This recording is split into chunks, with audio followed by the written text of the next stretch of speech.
Hello, this is a Sideshow. I'm Theodore Parker, and today is Tuesday, September the 27th, 2022.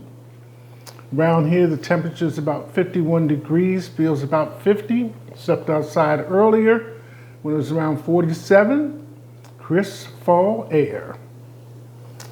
UV index is low. Still talking about the masks. Wear them if your area requires that.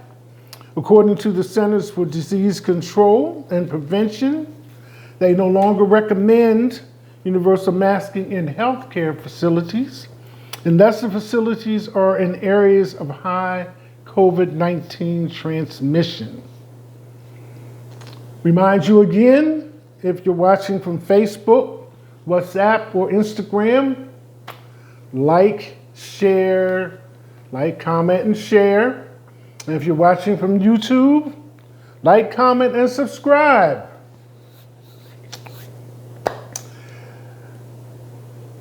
Previously, when I looked at the news this morning, or looked at the feed,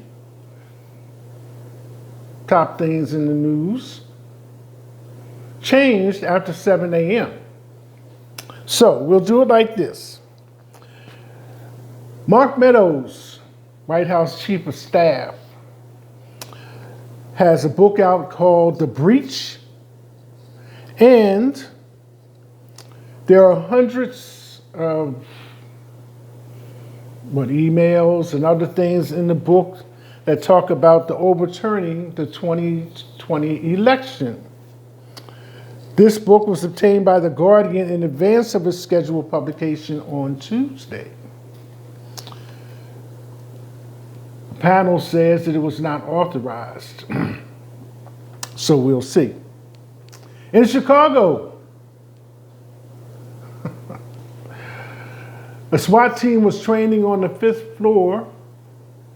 A man said he had left some belongings in there, went around the side of the building, accessed the fire escape, climbed to the 5th floor, climbed in through a window into the SWAT training room. There were some guns laying on the table. He grabbed 2 of them, but they were not loaded with live ammunition, and proceeded to point them at the SWAT officers. They shot him. Went to the hospital with non-life-threatening injuries or wounds. And they explained it as him having no business being in that area. And the window was open because there was a ventilation problem. So him coming in through the window startled them, to say the least. Hurricane Ian makes Cuban landfall. Forecast to strike Florida as a Category 3. Ian strengthened overnight and made landfall early Tuesday over western Cuba as a Category 3 hurricane. The storm is now forecast to be a major Category 3 when it makes landfall on Florida's west coast. You probably saw news presentations of Florida's preparation, what the area looks like physically, where the water flow is, how it would probably rise, preparations around the center, which I'd never seen before, those kind of barrier walls to keep the water out so that the main facility for receiving people evacuating could be maintained. And here's the one I guess that kind of set me back. Celtics head coach suspended for 2022-2023 season. Now, when I first saw this, it was just like a little blurb. Coach suspended for fraternizing with staff member engaging in consensual sex. But since then, it's just been, because I kind of presumed that the coach was single, the person he was involved with was single, and they just, you know, was not the time to do that, okay? Then I kind of figured in the back of my mind, well, where would she have contact and this and that, and was she like scheduling, you know, his, you know, planning his schedule or whatever like that.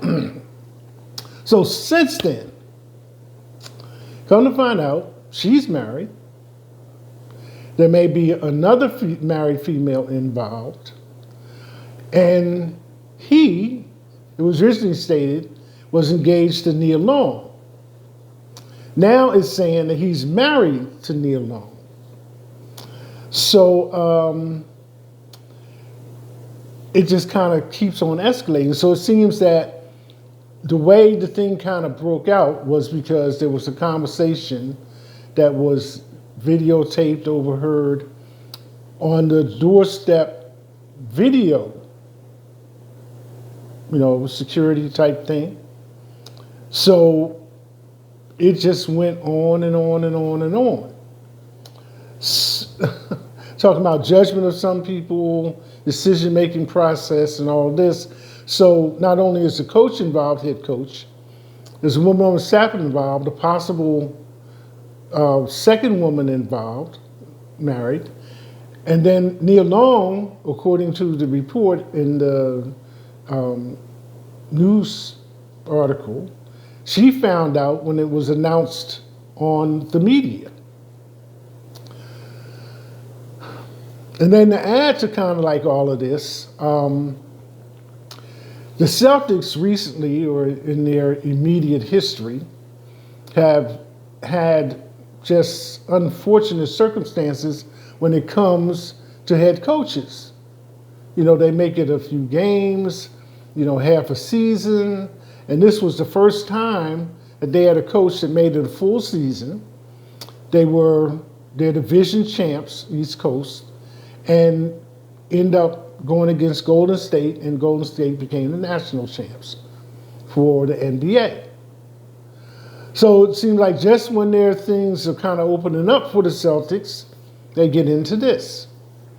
So several people have stepped up, you know, talking about how common it is in the league, you know, for staff members to interact consensually, you know, with sex and things of this nature.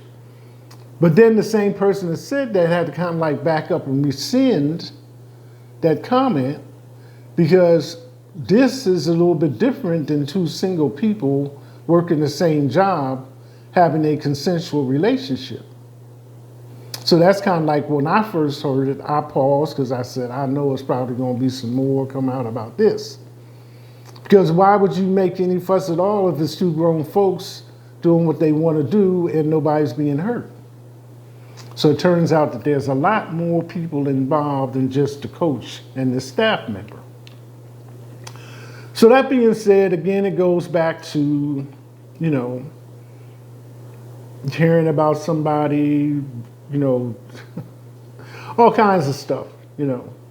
If you're doing it here, you're doing it there, and things of this nature. But mostly, you know, you want to be aware, like I say, Nia Long is saying that she heard about it on social media. Sometimes I find that hard to comprehend, but not impossible, because this has been under investigation since July, according to statements that were presented with this situation by the league or by the Celtics in particular. So then it just reflects back to what's been going on in the sports world about owners. You know, how they've been talking. The other day I listened to a conversation, I forget the exact teams and everything, but one owner, I believe, was discussing with his girlfriend that they didn't have, he didn't want her affiliating with blacks. And I think she had gotten with some player, and she said, well, I just admired him and I went over to let him know, you know, that I respected him and I, you know, admired his, you know, performance or whatever else the case may be. So it was really a detailed conversation. You know, it was really a detailed conversation. It was all, recorded. And he's like, well, I don't mind that and so forth and so on, but you should not be seen, with blacks and this and that. And so she was saying, well, I wasn't brought up that way because I'm Latino, so what am I supposed to do? How I feel in my heart, not, affiliate with people that, that I would otherwise have associations with because you don't like it. And then several times she said, well, I'm sorry you feel that way. I'm sorry you feel that way. I'm sorry that you think that way, But in my heart, I don't feel that way. And it went on like, 15, 20 minutes of this recording of them discussing it. And he's saying to her, like, well, if you can't do it the way that I see it, then we might have to part company. So even in this day and age, people have their own ideas of how people should act, interact, and who they should be associating with. So, we had another owner that was fined $10 million. I say we, but I mean we in the sense that we're all in this world. So if something happens, we do get the news. If it's, an attitude or a display of some type of unwanted behavior. So there it is. I have something I say sometimes. Keep your hopes high and your expectations low. That way your disappointment will be minimal. Okay. Moving right along, short but sweet. Meta has been experiencing an ongoing drop in points and money losses on the stock market. And Mark Zuckerberg has been busy trying to shore this up, thinking of different ways that, will continue to make Meta eventually a source of income. But then again, I remind people that it was an 8-year plan, and this is only the first year as of October. So as dismal as things seem, and lately I have been checking the stock market, almost all items on the stock market are down. I think in the last couple of days, everything but one thing was down. That was Netflix. And that was last week, because this is Tuesday of this week. So it's just a trend right now that the stock market and making money is going through. People are trying to come up with ideas and new ways to present things, but still few stocks are seeing an upward turn as far as making money is concerned. So that being said, I was surprised, duly surprised, that Mark Zuckerberg and his wife Priscilla Chan announced they're expecting a third child. And it's a girl.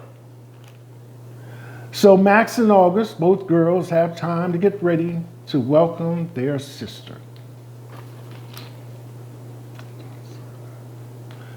There you go. Again, Tuesday, September 27th, 2022.